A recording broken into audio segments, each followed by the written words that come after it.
Hello everyone, welcome back to our YouTube channel Stocks Edu. मैं हूं श्रुति और आज मैं निफ्टी 50, निफ्टी 100, निफ्टी 200 और निफ्टी 500 में से वो स्टॉक्स की एनालिसिस करूंगी जो पिछले कुछ महीनों से अपने हाईएस्ट क्लोजिंग प्राइस से काफी नीचे ट्रेड कर रहे हैं। और इसके साथ एक ऐसे स्टॉक की एनालिसिस करूंगी जो इन्वेस्टर्स और म्यूचुअल फंड्स का फेवरेट है। प्लीज नोट, ये एनालिसिस किसी भी तरह की बाय या सेल करने की कोई रिकमेंडेशन नहीं देती। ये एनालिसिस सिर्फ और सिर्फ इंफॉर्मेटिव है।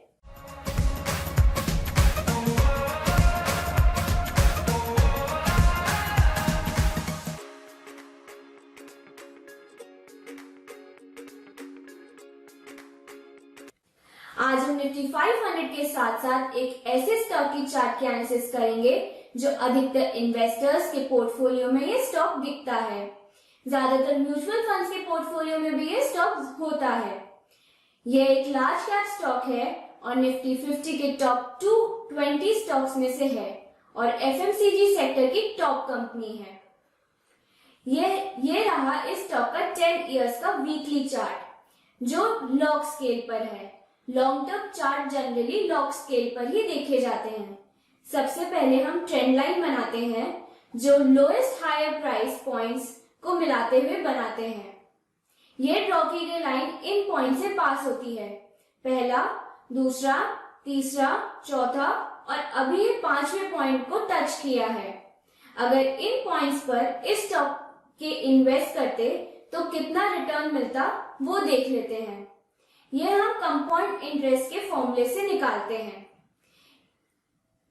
ये कंपाउंड इंटरेस्ट के फॉर्मूले में निकालने के लिए हम देखते हैं F equal to P 1 plus R की पावर N। 10 साल पहले की प्राइस हम लगभग देखते हैं 350 और अभी ये प्राइस 2600 पर है। इस कैलकुलेशन से 2600 equal to 350 1 plus return R की पावर 10। इससे रिटर्न आता है अराउंड 22.2%। इन्वेस्टमेंट पर इसका CAGR या रिटर्न 22.2% रहा, यानी बैंक FD से मिलने वाले इंटरेस्ट का लगभग 3 टाइम्स है। जन 2018 से अक्टूबर 2021 तक इसमें काफी तेजी रही है।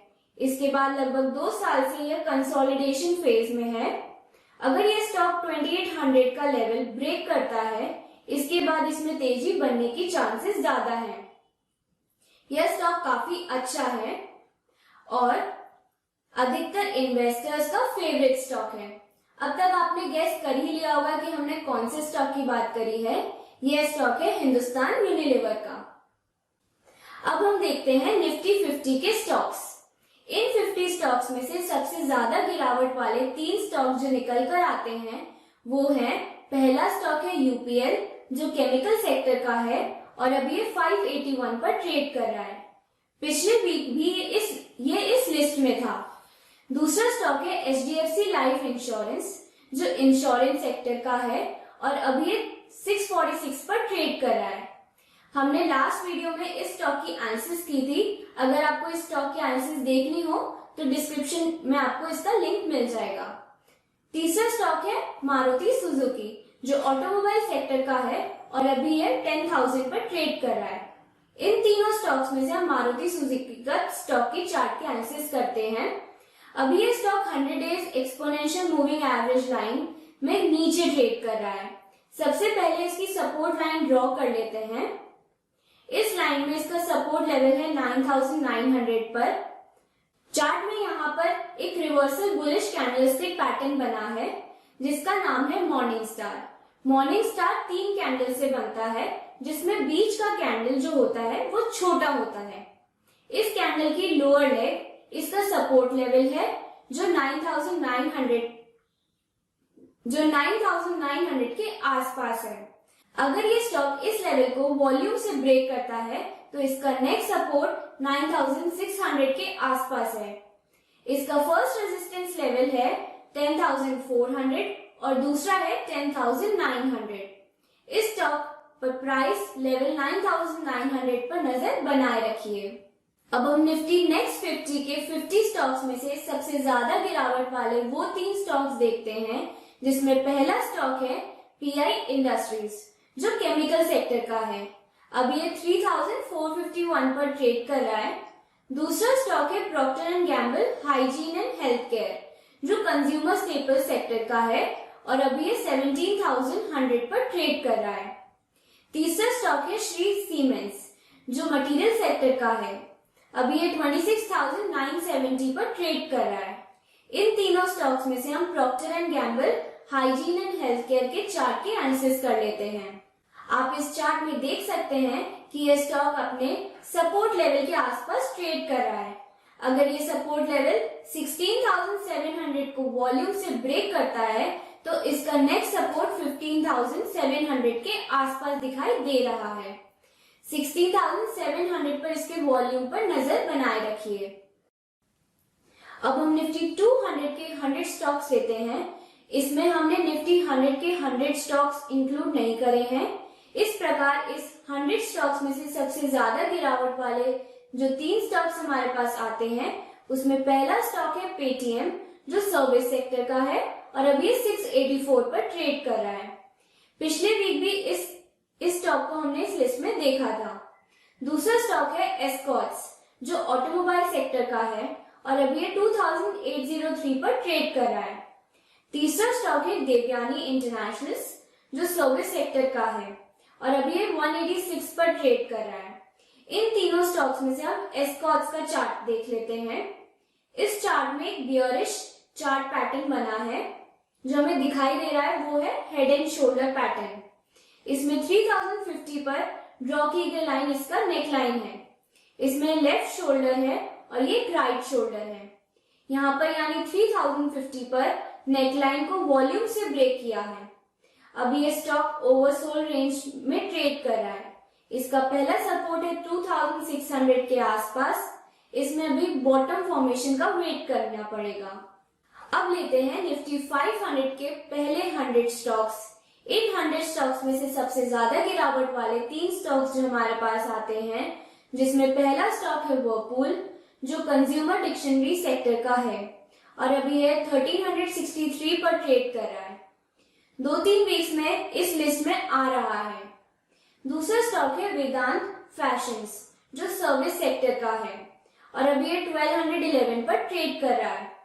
तीसरा स्टॉक है लिंड इंडिया, जो केमिकल सेक्टर का है और अभी ये 5580 पर ट्रेड कर रहा है। अब हम इन तीनों स्टॉक्स में से लिंड इंडिया का चार्ट देखते हैं। अब ये 100 days exponential moving average line के आसपास ट्रेड कर रहा है। अभी ये स्टॉक डाउन ट्रेंड में है और फर्स्ट सपोर्ट लेवल पर ट्रेड कर रहा है। इसका दूसरा सपोर्ट है 5000 के आसपास। इस स्टॉक पर नजर बनाए रखिए। अब हम लेते हैं निफ्टी 500 के अगले 100 स्टॉक्स। इस 100 स्टॉक्स में सबसे ज्यादा गिरावट वाले 3 स्टॉक्स जो हमारे पास आए हैं, उसमें पहला स्टॉक है राजेश एक्सपोर्ट्स, जो कंज्यूमर डिस्क्रिशनरी सेक्टर का है। अभी ये 374 पर ट्रेड कर रहा है। दूसरा स्टॉक है एजिस लॉजिस्टिक्स, जो सर्विस सेक्टर का है और अभी ये 334 पर ट्रेड कर रहा है। तीसरा स्टॉक है सेरा सैनिटरी वेयर, जो मटेरियल सेक्टर का है और अभी ये 7736 पर ट्रेड कर रहा है। इनमें से हम सेरा सैनिटरी वेयर का चार्ट देखते हैं। अभी ये 100 days exponential moving average line से नीचे ट्रेड कर रहा है। ड्रॉ की गई लाइन पर इसका रेजिस्टेंस लाइन है। इसमें अभी वीकनेस बनी हुई है। अभी आपको इसमें बॉटम फॉर्मेशन का वेट करना पड़ेगा। अब लेते हैं निफ्टी 500 के लास्ट 100 स्टॉक्स। इन 100 स्टॉक्स में से सबसे ज्यादा गिरावट वाले 3 स्टॉक्स जो हमारे पास निकल कर आते हैं, उनमें पहला स्टॉक है MTAR टेक्नोलॉजीज, जो कैपिटल गुड्स सेक्टर का है। अभी ये 2189 पर ट्रेड कर रहा है। दूसरा स्टॉक है GMM फॉडलर, जो कैपिटल गुड्स सेक्टर का है। अभी ये 1580 पर ट्रेड कर रहा है। तीसरा स्टॉक है VIP इंडस्ट्रीज, जो कंज्यूमर डिस्क्रिशनरी सेक्टर का है। अभी ये 589 पर ट्रेड कर रहा है। अब हम इन तीनों स्टॉक्स में से GMM फॉडलर का चार्ट के एनालिसिस करते हैं।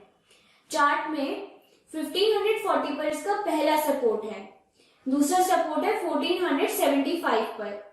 इसका रेजिस्टेंस है 1660 और दूसरा रेजिस्टेंस लेवल है 1700 पर। इस स्टॉक पर आप नजर बनाए रखिए। इस प्रकार हमने ग्रुप वाइज सबसे ज्यादा गिरावट वाले 3 स्टॉक्स को आइडेंटिफाई किया और उनमें से एक स्टॉक की एनालिसिस करी, जिसमें निफ्टी 50 में हमने देखा था मारुति सुजुकी, निफ्टी नेक्स्ट 50 में हमने Procter and Gamble, hygiene and health care को देखा, निफ्टी 200 में हमने एस्कॉर्ट्स, निफ्टी 500 के ग्रुप 1 में हमने देखा लिंड इंडिया, निफ्टी 500 के ग्रुप 2 में हमने सेरा सैनिटरी वेयर, निफ्टी 500 के ग्रुप 3 में हमने जीएमएम फॉडलर को देखा था। आई होप आपको आज की स्टॉक एनालिसिस पसंद आई होगी। अगर आपको ये एनालिसिस पसंद आई हो तो लाइक जरूर करें और भी ऐसे वीकली एनालिसिस देखने के लिए चैनल को सब्सक्राइब कर लीजिए और अपने फ्रेंड्स जो स्टॉक मार्केट में इन्वेस्ट या ट्रेडिंग करते हैं उनसे शेयर जरूर करें ताकि वो भी मार्केट ट्रेंड्स का फायदा उठा सके। See you in the next weekly analysis. Till then, happy investing.